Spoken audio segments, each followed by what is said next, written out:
Genesis 37.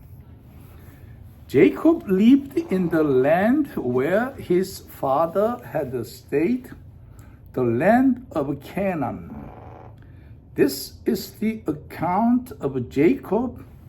Joseph, a young man of 17, was tending the flocks with his brothers, the sons of Bilhah and the sons of Zilpah, his father's wives, and he brought their father a bad report about them.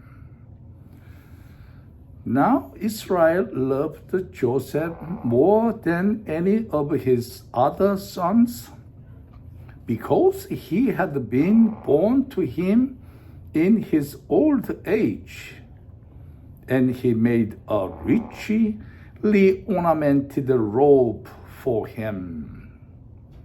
When his brothers saw that their father loved him more than any of them, they hated him and could not speak a kind word to him.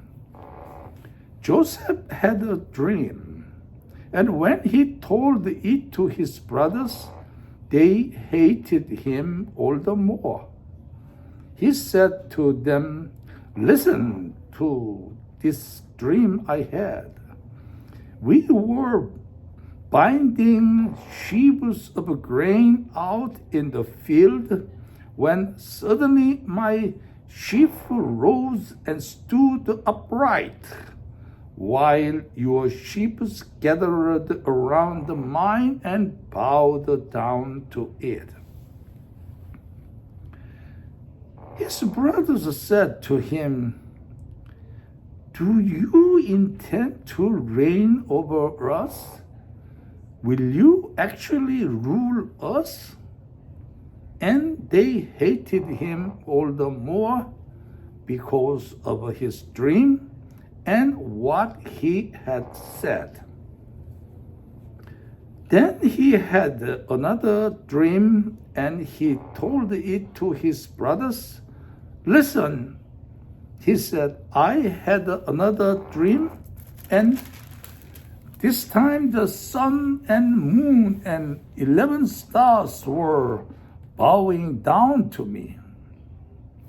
When he told his father as well as his brothers, his father rebuked him and said, "What is this dream you had? Will your mother and I and your brothers actually come and bow down to the ground before you?" His brothers were jealous of him, but his father kept the matter in mind.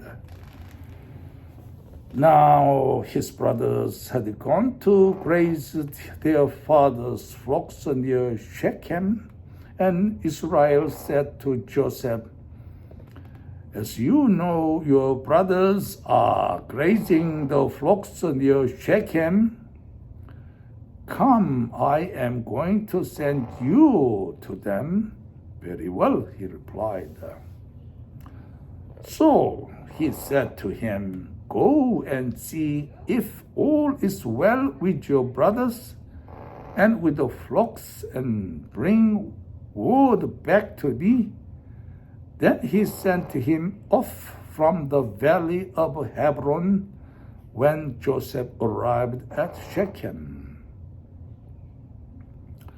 A man found him wandering around in the fields and asked him, "What are you looking for?" He replied, "I am looking for my brothers. Can you tell me where they are grazing their flocks?" "They have moved on from here." The man answered, "I heard them say, 'Let's go to Dothan.'" So Joseph went after his brothers and found them near Dothan. But they saw him in the distance, and before he reached them, they plotted to kill him. "Here comes that dreamer," they said to each other, "Come now, let's kill him and then throw him into one of these cisterns and say that a ferocious animal devoured him. Then we will see what comes of his dreams." When Reuben heard this, he tried to rescue him from their hands. "Let's not take his life," he said. "Don't shed any blood.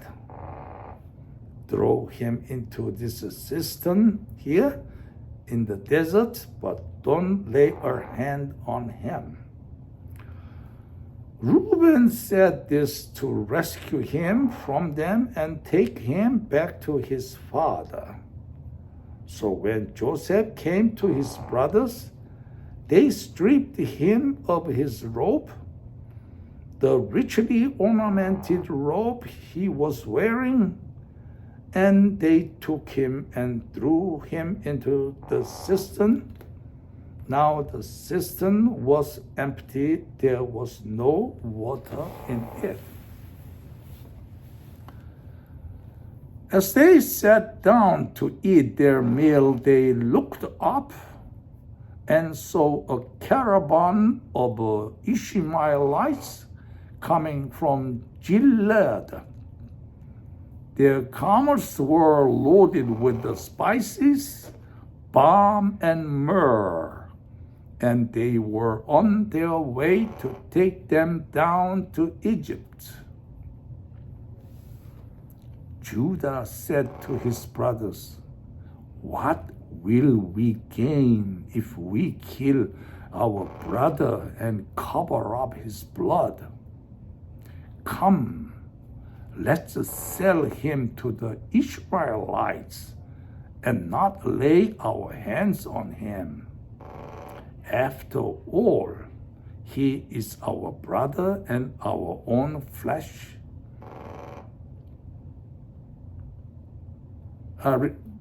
Verse 27 again.